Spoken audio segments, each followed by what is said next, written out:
আপনার ক্যাপকার্ডের ওয়াটারমার্ক কীভাবে আপনারা রিমুভ করবেন এই বিষয়টা অনেকে জানতে চায় যে আপনার ক্যাপকার্ডের আপডেট হওয়ার কারণে ওয়াটারমার্ক চলে এসেছে, এটা আমরা রিমুভ করতে পারতেছি না।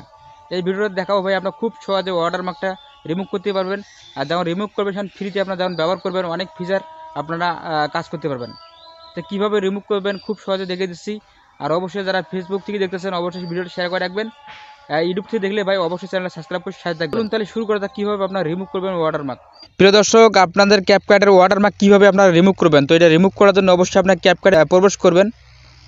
প্রবেশ করার সাথে সাথে দেখতে পাবেন আপনাদের মাঝে ক্যাপকার্ডটা ওপেন হয়ে যাবে। এখানে অনেক একটা সেটিং করতে হবে ভাই, সেটিংটা আপনারা করে রাখেন তাহলে আপনাদের ক্যাপকার্ডের ওয়াটারমার্ক আসবে না। তো আমার এই ক্যাপকার্ডটার ভেতরে ওই সেটিং করা আছে বিধায় আমার এখানে ওয়াটারমার্ক আসবে না। তো আমি সেটিংগুলো দেখে দিচ্ছি, আপনার সেটিংগুলো করে রাখেন, দেখবেন যে 100% গ্যারান্টি আপনাদের ক্যাপকার্ডের মধ্যে ওয়াটারমার্ক চলে আসবে না। তো দেখতে পাবেন আমি সর্বপ্রথম দেখাই যে এখানে আমি যদি মিডিয়াতে ট্যাপ দিই, ট্যাপ দেওয়ার সাথে সাথে আপনাদের গ্যালারিতে নিয়ে যাবে, আপনার গ্যালারিতে নিয়ে যাবে। এখানটাতে ভিডিও নেব আমি। তো দেখতে পাবেন এখানে ভিডিও নেওয়ার পরে উপরে দেখতে পাবেন এখানে ওয়াটারমার্ক থাকে যায় বা নিচে থাকে বা উপরে থাকে, ওয়াটারমার্ক চলে এসে এই ক্যাপকার্ডের। তো এখানে আমি একটা ভিডিওটা যদি স্ক্রল করি, স্ক্রল করার পর দেখতে পাবেন এখানে ওয়াটারমার্কটা লাস্টে আপনাদের একটা ওয়াটারমার্ক দিয়ে দেয়। এটা রিমুভ করলে বা এটা যদি আপনারা এইখানে চাপ দেন, চাপ দেওয়া যদি আপনারা ডিলিট করে দেন, ডিলিট করে দিলে আপনাদের ওয়াটারমার্কটা চলে যায়। কিন্তু এই উপরে যে উপরে একটা লোগো থাকে বা ওয়াটারমার্ক থাকে, এইটা আপনারা রিমুভ করতে পারেন না। তো এইটা রিমুভ করার জন্য ভাই কিছু আপনাকে সেটিং করতে হবে। এই সেটিং যদি আপনারা করে রাখেন তাহলে দেখবেন আপনার অটোমেটিক চলে যাবে। তা আমার সেটিং করা আছে বিধা আমার বলে এখানে ওয়াটারমার্ক দেখাচ্ছে না, ভিডিওর মধ্যে ওয়াটারমার্ক নেই। তো আপনাদের থাকবে না এই সেটিংগুলো যদি আপনারা করেন। এখানে আপনারা বেরিয়ে আসবেন, বেরিয়ে আসার পরে আপনাদের মাঝে এরকম শো করবে, উপরে দেখতে পাবেন একটা সেটিং আছে, সেটিংয়ের উপরে আপনারা ট্যাপ করে দেবেন।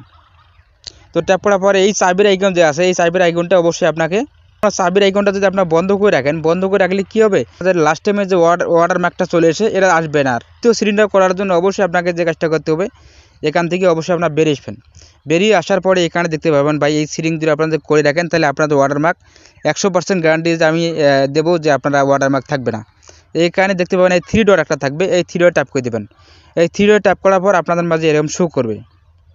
এখন দেখতে পাবেন এইখানে আমার যে অপশানটা করা আছে, এই অপশানটা অবশ্যই আপনার সিলেক্ট করে দেবেন। তো আমার সিলেক্ট করা আছে বিধায় আমার বলে ওয়াটারমার্ক নেই, কিন্তু আপনাদের থাকবে না, অবশ্যই এটা সিলেক্ট করে দেবেন। সিলেক্ট করার পরে এইখানে আছে, এইখানে ট্যাপ করে দেবেন। ট্যাপ করার সাথে দেখতে পাবেন আপনার 3 ডটটা চলে যাবে। এই যখনই আপনার 3 ডট চলে যাবে তখনই আপনাদের ওয়াটারমার্ক রিমুভ হয়ে যাবে। এটা রিমুভ হবে কয় দিনের জন্য, অবশ্যই আপনার রিমুভ হবে এটা 7 দিনের জন্য আপনার ফ্রিতে ব্যবহার করতে পারবেন। এই 7 দিনের পর আপনারা অটোমেটিক আবার ওয়াটারমার্ক চলে আসবে।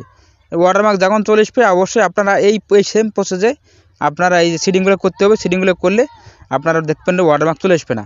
আর দ্বিতীয় কথা যে আপনার যখন ওয়াটারমার্ক আসবে অবশ্যই আপনার ডাটাটা বন্ধ করবেন। যখন আপনার ভিডিও এডিট করবেন আপনাদের এই ক্যাপকার্ড দিয়ে, অবশ্যই আপনাকে মাথায় খেয়াল রাখতে হবে যে আপনার ইন্টারনেট বা ওয়াইফাই যদি আপনার কানেক্ট থাকে অবশ্যই বন্ধ করে আপনারা চালু করবেন। চালু করলে আপনারা অবশ্যই এই ওয়াটারমার্কটা চলে যাবে।